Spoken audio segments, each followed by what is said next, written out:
अगर आप अपने घर में ठाकुर जी की मूर्ति रखे हैं, डेली आप ठाकुर जी की पूजा करते हैं, तो आपसे एक गलती भूल के भी नहीं होनी चाहिए। अगर आप जाने अनजाने ये एक गलती कर रहे हैं तो आपके घर में भूत प्रेतों का वास होगा, आपके घर में कभी भी सुख समृद्धि नहीं रहेगी, हमेशा आपके जीवन में परेशानियां बनी ही रहेगी।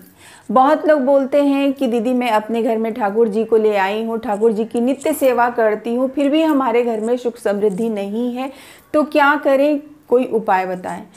तो इस वीडियो में मैं आपको जो उपाय बताने जा रही हूँ इसे आप ध्यान से सुने। अगर आप पूरी श्रद्धा भाव से ठाकुर जी की नित्य सेवा कर रहे हैं, लड्डू गोपाल की डेली भोग भी लगाते हैं, उनकी सेवा करते हैं, फिर भी आप अपने जीवन में दुखी रहते हैं, तो जाने अनजाने आप एक गलती कर रहे हैं। बहुत लोग क्या करते हैं, ठाकुर जी की पूजा करते हैं और अगर ठाकुर जी की मूर्ति कहीं से भी खंडित हो जाए तो वो फिर से उसे जोड़ करके पूजा करना शुरू कर देते हैं। याद रखिए, घर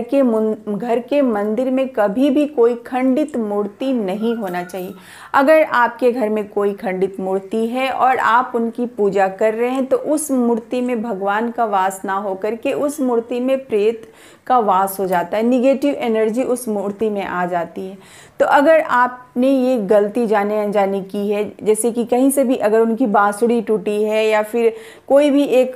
जो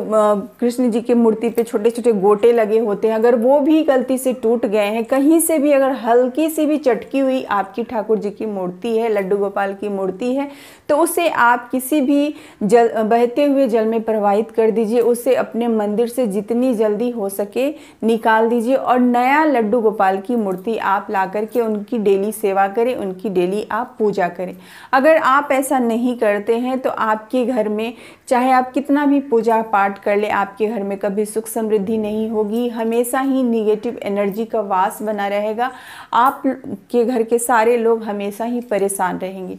तो अगर आपके घर में ऐसा हो रहा है तो आप मूर्ति को तुरंत निकाल दीजिए, खंडित मूर्ति को। और जन्माष्टमी अभी आने ही वाला है, 26 तारीख को जन्माष्टमी है, तो जन्माष्टमी के दिन आप एक नए लड्डू गोपाल की मूर्ति ला करके उनकी प्राण प्रतिष्ठा करके आप डेली अपने घर में उनकी सेवा भाव कर सकते हैं, श्रद्धा भाव से आप उनकी पूजा कर सकते हैं।